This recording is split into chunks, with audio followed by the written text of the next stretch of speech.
بسم اللہ الرحمن الرحیم۔ تفہیم القرآن، سید ابو الاعلی مودودی۔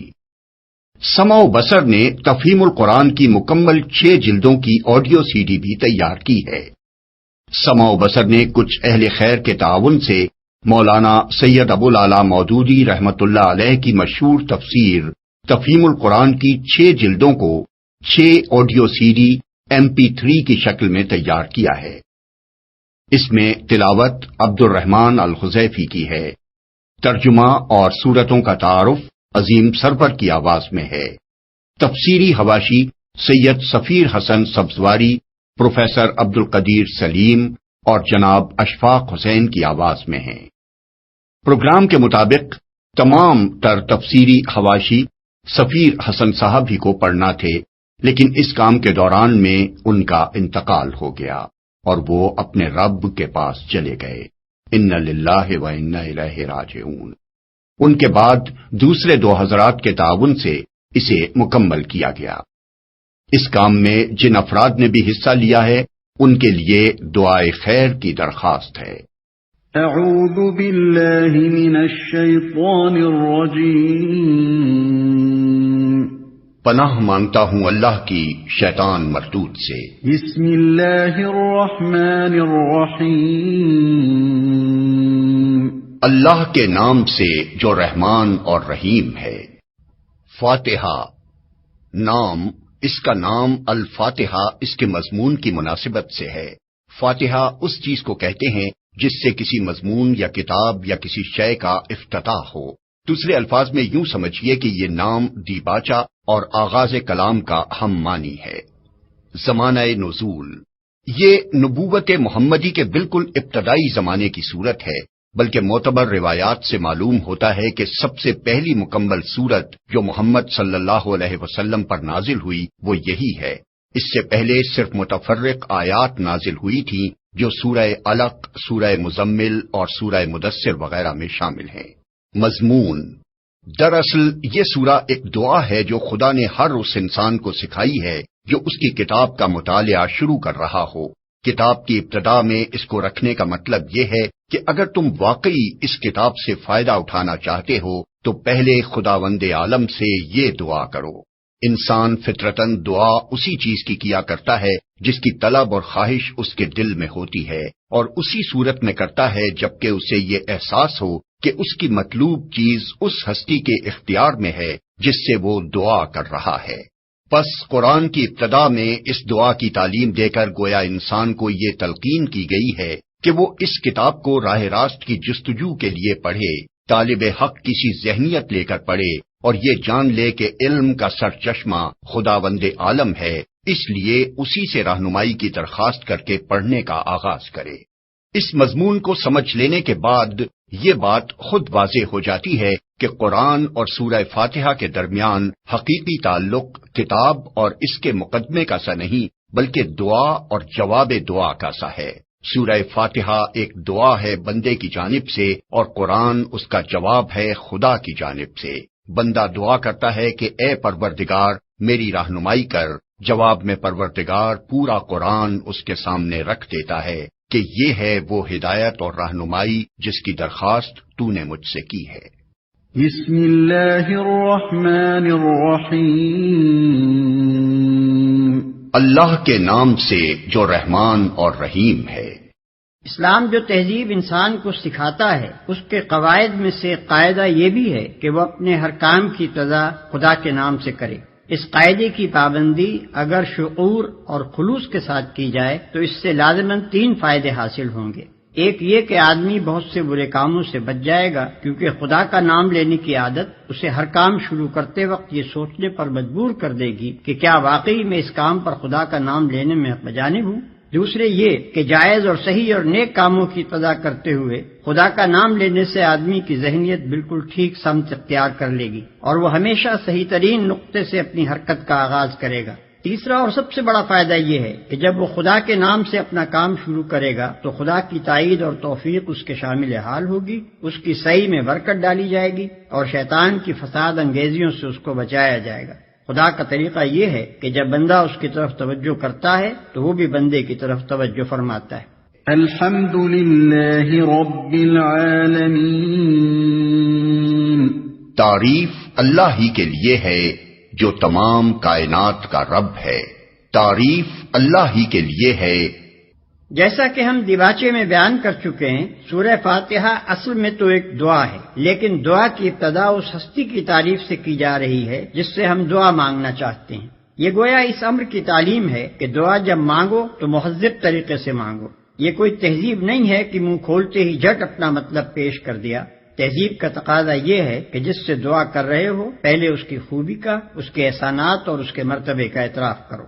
تعریف ہم جس کی بھی کرتے ہیں دو وجوہ سے کیا کرتے ہیں، ایک یہ کہ وہ بجائے خود حسن و خوبی اور کمال رکھتا ہو، قطع نظر اس سے کہ ہم پر اس کے ان فضائل کا کیا اثر ہے، دوسرے یہ کہ وہ ہمارا محسن ہو اور ہم اعتراف نعمت کے جذبے سے سرشار ہو کر اس کی خوبیاں بیان کریں۔ اللہ تعالیٰ کی تعریف ان دونوں حیثیتوں سے ہے، یہ ہماری قدر شناسی کا تقاضا بھی ہے اور احسان شناسی کا بھی کہ ہم اس کی تعریف میں رد اللسان ہوں۔ اور بات صرف اتنی ہی نہیں ہے کہ تعریف اللہ کے لیے ہے، بلکہ صحیح یہ ہے کہ تعریف اللہ ہی کے لیے ہے۔ یہ بات کہہ کر ایک بڑی حقیقت پر سے پردہ اٹھایا گیا ہے، اور وہ حقیقت ایسی ہے جس کی پہلی ہی ضرب سے مخلوق پرستی کی جڑ کٹ جاتی ہے۔ دنیا میں جہاں جس چیز اور جس شکل میں بھی کوئی حسن، کوئی خوبی، کوئی کمال ہے، اس کا سرچشمہ اللہ ہی کی ذات ہے۔ کسی انسان، کسی فرشتے، کسی دیوتا، کسی سیارے، غرض کسی مخلوق کا کمال بھی ذاتی نہیں ہے بلکہ اللہ کا عطیہ ہے۔ پس اگر کوئی اس کا مستحق ہے کہ ہم اس کے گرویدہ اور پرستار، احسان مند اور شکر گزار، نیاز مند اور خدمتگار بنے تو وہ خالق کمال ہے نہ کہ صاحب کمال، جو تمام کائنات کا رب ہے۔ رب کا لفظ عربی زبان میں 3 معنوں میں بولا جاتا ہے، 1 مالک اور آقا، 2 مربی پرورش کرنے والا، خبر گیری اور نگہبانی کرنے والا، 3 فرمانروا، حاکم، مدبر اور منتظم۔ اللہ تعالیٰ ان سب معنوں میں کائنات کا رب ہے۔ الرحمن الرحیم، رحمان اور رحیم ہے۔ انسان کا خاصہ ہے کہ جب کوئی چیز اس کی نگاہ میں بہت زیادہ ہوتی ہے تو وہ مبالغے کے صیغوں میں اس کو بیان کرتا ہے، اور اگر ایک مبالغے کا لفظ بول کر وہ محسوس کرتا ہے کہ اس شے کی فراوانی کا حق ادا نہیں ہوا تو پھر وہ اسی معنی کا ایک اور لفظ بولتا ہے تاکہ وہ کمی پوری ہو جائے جو اس کے نزدیک مبالغے میں رہ گئی ہے۔ اللہ کی تعریف میں رحمان کا لفظ استعمال کرنے کے بعد پھر رحیم کا اضافہ کرنے میں بھی یہی نقطہ پوشیدہ ہے۔ رحمان عربی زبان میں بڑے مبالغے کا صیغہ ہے، لیکن خدا کی رحمت اور مہربانی اپنی مخلوق پر اتنی زیادہ ہے، اس قدر وسیع ہے، ایسی بے حد و حساب ہے کہ اس کے بیان میں بڑے سے بڑا مبالغے کا لفظ بول کر بھی جی نہیں بھرتا۔ اس لیے اس کی فراوانی کا حق ادا کرنے کے لیے پھر رحیم کا لفظ مزید استعمال کیا گیا۔ اس کی مثال ایسی ہے جیسے ہم کسی شخص کی فیاضی کے بیان میں سخی کا لفظ بول کر جب تشنگی محسوس کرتے ہیں تو اس پر داتا کا اضافہ کرتے ہیں۔ رنگ کی تعریف میں جب گورے کو کافی نہیں پاتے تو اس پر چٹے کا لفظ اور بڑھا دیتے ہیں۔ درازی قد کے ذکر میں جب لمبا کہنے سے تسلی نہیں ہوتی تو اس کے بعد تڑنگا بھی کہتے ہیں۔ مالک یوم الدین،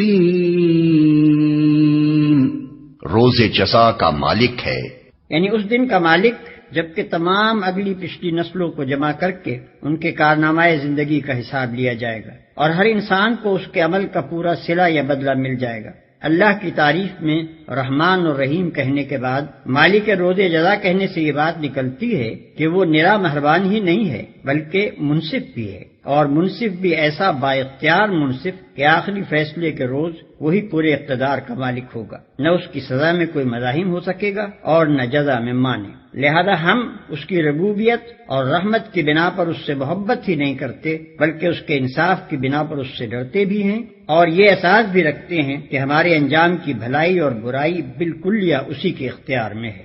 ایاک نعبد و ایاک نستعین، ہم تیری ہی عبادت کرتے ہیں اور تجھی سے مدد مانگتے ہیں۔ ہم تیری ہی عبادت کرتے ہیں۔ عبادت کا لفظ بھی عربی زبان میں 3 معنوں میں استعمال ہوتا ہے، 1 پوجا اور پرستش، 2 طاعت اور فرما برداری، 3 بندگی اور غلامی۔ اس مقام پر تینوں معنی بیک وقت مراد ہیں، یعنی ہم تیرے پرستار بھی ہیں، مطیع فرمان بھی اور بندہ و غلام بھی۔ اور بات صرف اتنی ہی نہیں ہے کہ ہم تیرے ساتھ یہ تعلق رکھتے ہیں، بلکہ واقعی حقیقت یہ ہے کہ ہمارا یہ تعلق صرف تیرے ہی ساتھ ہے۔ ان تینوں معنوں میں سے کسی معنی میں بھی کوئی دوسرا ہمارا معبود نہیں ہے۔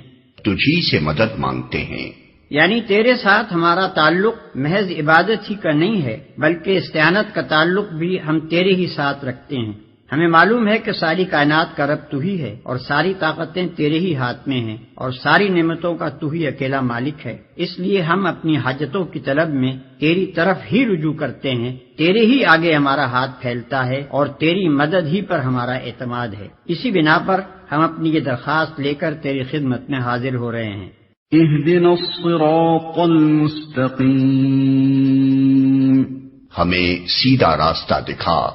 یعنی زندگی کے ہر شعبے میں خیال اور عمل اور برتاؤ کا وہ طریقہ ہمیں بتا جو بالکل صحیح ہو، جس میں غلط بینی اور غلط کاری اور بد انجامی کا خطرہ نہ ہو، جس پر چل کر ہم سچی فلاح و سعادت حاصل کر سکیں۔ یہ ہے وہ درخواست جو قرآن کا مطالعہ شروع کرتے ہوئے بندہ اپنے خدا کے حضور پیش کرتا ہے۔ اس کی گزارش یہ ہے کہ آپ ہماری رہنمائی فرمائیں اور ہمیں بتائیں کہ قیاسی فلسفوں کی اس بھول بھلیاں میں حقیقت نفس الامری کیا ہے، اخلاق کے ان مختلف نظریات میں صحیح نظام اخلاق کون سا ہے، زندگی کی ان بے شمار پگڈنڈیوں کے درمیان فکر و عمل کی سیدھی اور صاف شاہراہ کون سی ہے۔ صراط الذین انعمت علیہم غیر المغضوب علیہم ولا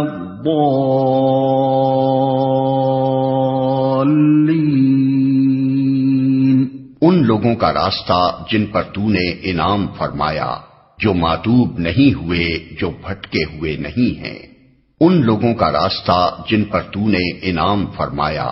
یہ اس سیدھے راستے کی تعریف ہے جس کا علم ہم اللہ تعالیٰ سے مانگ رہے ہیں، یعنی وہ راستہ جس پر ہمیشہ سے تیرے منظور نظر لوگ چلتے رہے ہیں، وہ بے خطا راستہ کہ قدیم ترین زمانے سے آج تک جو شخص اور جو گروہ بھی اس راہ پر چلا وہ تیرے انعامات کا مستحق ہوا اور تیری نعمتوں سے مالا مال ہو کر رہا، جو ماتوب نہیں ہوئے، جو بھٹکے ہوئے نہیں ہیں۔